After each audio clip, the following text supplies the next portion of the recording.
Good morning and welcome to Webinar Wednesdays with SMP. We're really happy to have you all here with us this morning. My name is Sunny Lawless and I am the Assistant Program Director and Volunteer Coordinator for our SMP programs. I'll be your host for this morning, and presenting for us today is Nathan Coughlin, who is our Georgia Team Lead and Community Outreach Specialist, and Brenda Garrett, who is also one of our Georgia Community Outreach Specialists. Today, for the April installment of Webinar Wednesdays with SMP, we're going to talk about genetic testing fraud and scams.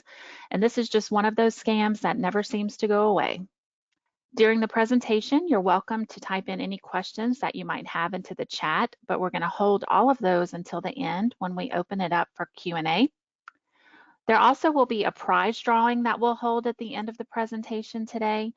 Everyone who was registered to attend the webinar prior to 10:15 a.m. this morning, your names have been entered into a drawing for a $25 Amazon e-gift card.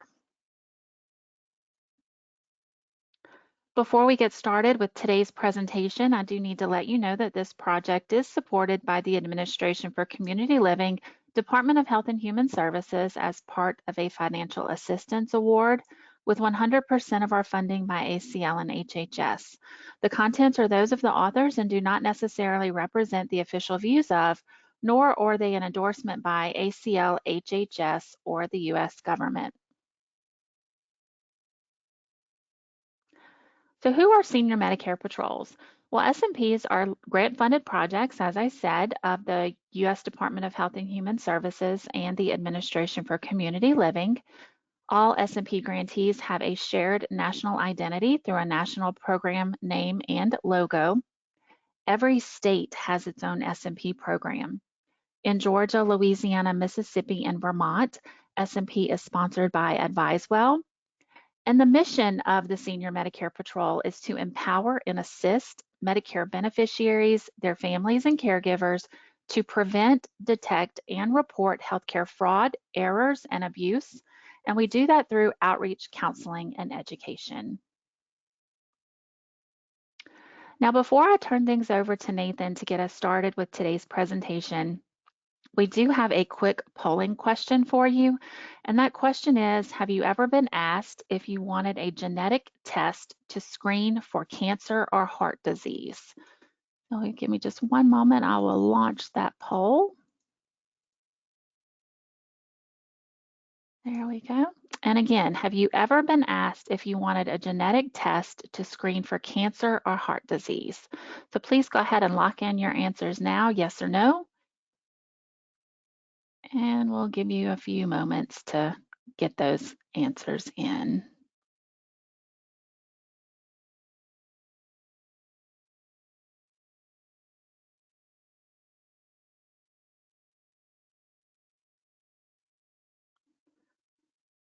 All right, just a few more seconds.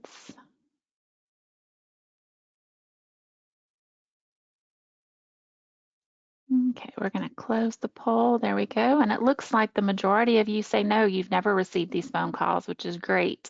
A lot of times it ends up in a phone call that you receive from someone who wants to get your information and send you a testing kit in the mail. So now I'm going to turn things over to Nathan, who will get us started with today's presentation. Thank you, Sunny. Again, my name is Nathan Coughlin. I am one of the community outreach specialists for the SMP program here in the state of Georgia. To get started, we're going to kind of get a baseline of what genetic testing is. The Centers for Disease Control describes genetic testing as a series of different tests that can provide information about various genetic disorders for your potential risk to develop certain types of cancer. There are several different ways that the sample may be taken: cheek swab, blood sample, or spit sample.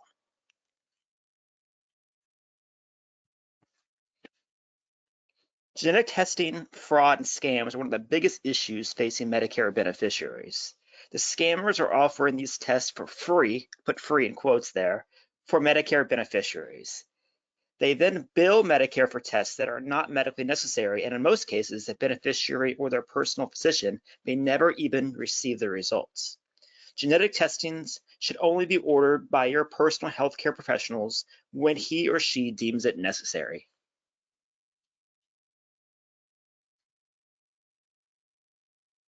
There are many different types of genetic screenings and tests.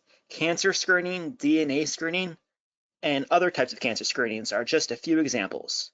Remember, genetic tests should only be ordered by your personal healthcare professional when he or she deems it necessary. This mirrors a lot of what we talked to y'all about if you've been in our other webinars with medical supplies, DME fraud.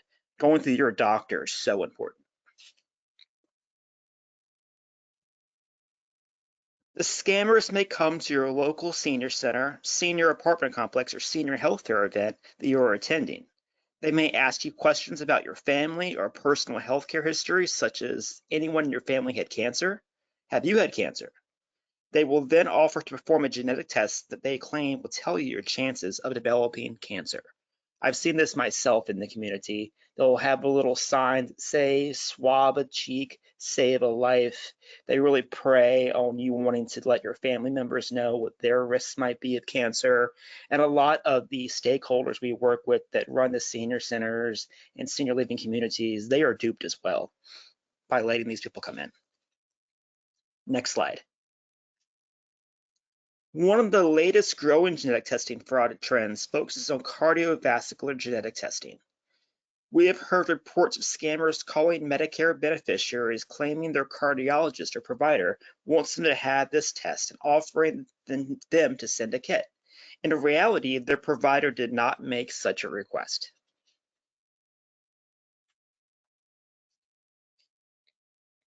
Now we'll get into some examples of cardiovascular genetic testing fraud. A company offering you free or at no cost to you testing without a treating physician's order, then billing Medicare. A company using telemedicine to offer testing to you over the phone and arranging for an unrelated physician to teledoc to order the tests. Billing Medicare, usually for thousands of dollars, for a broad range of cardiac genetic testing you did not request or possibly even receive. A company calls you stating your doctor or cardiologist requested that you have the testing done, and they will send you a testing kit.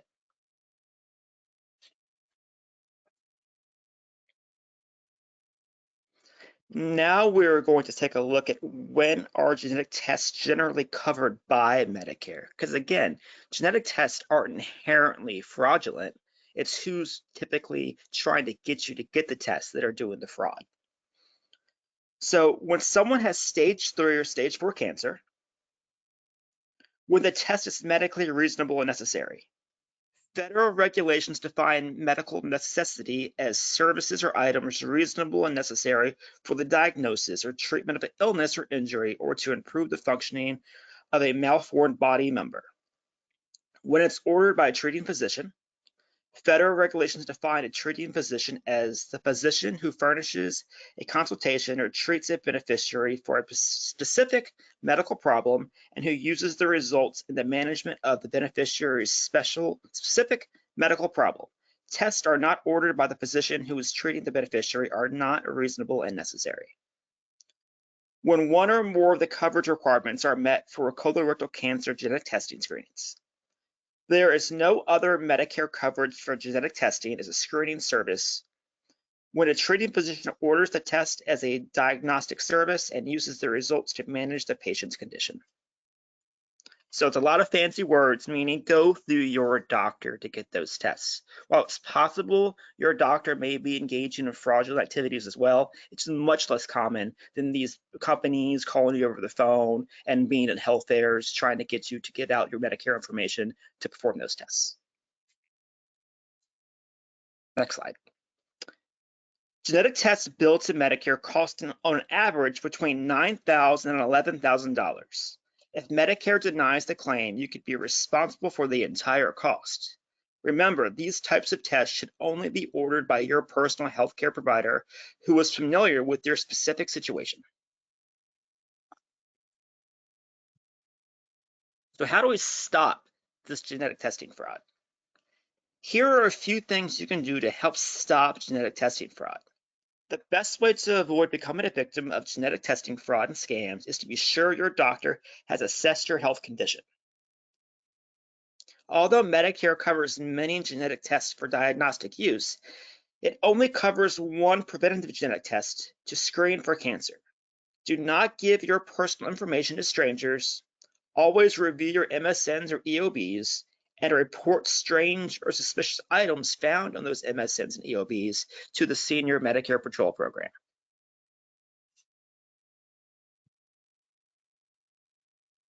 Now I will turn things over to Brenda, who will share the 3 keys to success in preventing Medicare fraud, errors, and abuse. Brenda? Thank you, Nathan. Good morning. The first key is prevent. Protecting your personal information is your best defense against healthcare fraud and abuse. Share your Medicare number only when necessary, such as at a doctor's office or pharmacy. Only carry your Medicare card when you know you will need to use it. Remember, Medicare will not call you to ask your Medicare number for any reason. Keep records of all medical visits and procedures that take place and medical equipment ordered. Next slide. The second key is detect. Knowing how to spot suspicious activity can help you stop healthcare fraud and abuse in its tracks. Review your Medicare summary notices or explanation of benefits. Your Medicare summary notice is mailed to you by Medicare every 3 months. If you have a Medicare Advantage plan, you will receive an explanation of benefits after you receive healthcare services. Compare your statements to your personal records and look for the following items: medical appointments you did not attend or were double billed for, medical equipment such as braces, catheters, or diabetic supplies you did not order or receive. Next slide. The third and final key is report. If you suspect you have been a target of fraud, report it. This will help you and others at risk for healthcare scams. Here are some steps to report suspicious behavior. If you receive a suspicious call, don't give out any personal information. Report the call immediately to SMP. If you have questions about your Medicare statements, call your healthcare provider or plan. If you aren't comfortable calling your provider or you aren't satisfied with their response, call SMP at our 877 hotline number shown on your screen. Next slide. You might be wondering how you can help and become involved. Senior Medicare Patrol is always looking for individuals to join our fight against Medicare fraud. Our volunteers receive training on the basics of Medicare and healthcare errors, fraud, abuse, and scams. In addition to giving presentations and attending community events, our volunteers participate in bi-monthly webinars and various training opportunities throughout the year. We also host a volunteer appreciation event in April for National Volunteer Week. Volunteering for the SMP program is extremely flexible and is done on an as-needed basis. They determine how often they would like to participate. If you think volunteering for SMP is something you might be interested in, give us a call at our toll-free number and we can send you a volunteer information packet and answer any questions you might have about the process. Next slide. Want to stay up to date on the latest scams impacting older adults in your community? Just scan the QR code using the camera on your cell phone to be guided to our social media platforms, including Facebook, Georgia, Louisiana, Mississippi, Vermont, and Spanish Facebook pages, YouTube, and our podcast, Sip and Learn with SMP on Spotify and Apple Podcasts. Our state-specific SMP Facebook pages especially are a great resource for older adults and their care partners to find out about hot scams happening as soon as we learn about them from reports called into us or from our community partners. Next slide. As mentioned in the previous slides, we have a toll-free number at 877-272-8720. You can call to report potential healthcare fraud or to ask us questions about potential fraud, and even to request we attend your event or speak to your group on our fraud prevention message. The SMP cannot be successful in fighting Medicare fraud without reports from people like yourself and invites allowing us to reach older and disabled adults in your community. Additionally, you can visit our website, www.stopmedicarefraud.org, for more information about the SMP program in your state. Our website can be viewed in multiple languages by adjusting the language tab at the top right part of the screen. All right, thank you, Nathan and Brenda, for the information presented today on genetic testing, fraud, and scams. Coming up next month for Webinar Wednesdays, we're going to be discussing telehealth fraud and scams. So we'll be talking about those virtual healthcare scams that can happen. And that webinar is scheduled for Wednesday, May 28th at 10:30 Central Time. Now it's time for our prize drawing. Everyone who is registered to attend today's webinar prior to 10:15 a.m. this morning has been entered on our prize wheel. Let's get that going here. And you do have to be present to win. All right, let's give it a spin.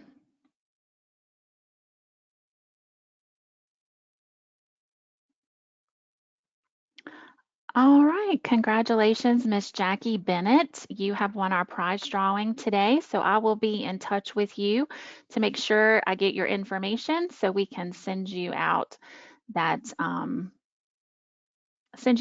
e-gift card as soon as possible. All right, let's get back over here to our slides. All right, so before we wrap up today's presentation, we want to open it up to question and answer. So if anyone has a question, please feel free to raise your hand and you can, I'll unmute your line. You'll have to unmute your phone as well, and you can ask us a question if you have one about today's presentation. Let's see.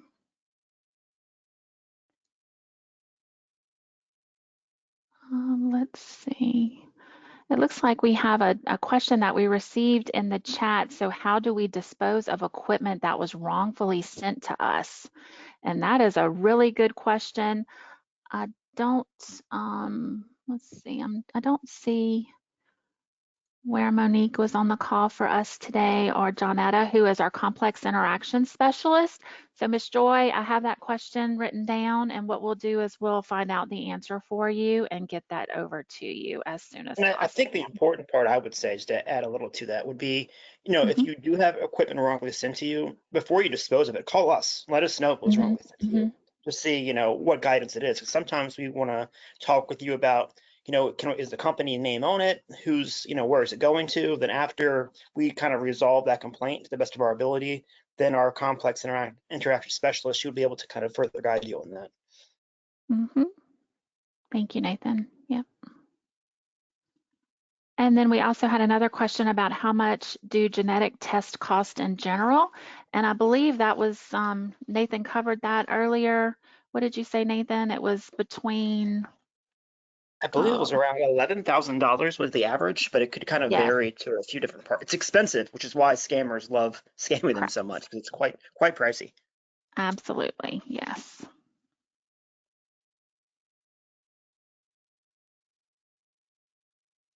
All right, well, I'm not seeing any other questions coming through the chat, so this will conclude our presentation today on genetic testing, fraud, and scams. We will send out an email later today with just a link to a short survey. We would appreciate it if you would take a moment just to complete the survey, just to let the Administration for Community Living know how we did with today's presentation. We appreciate you all joining us this month for our Webinar Wednesdays presentation, and we hope to see you all again real soon. Thank you so much.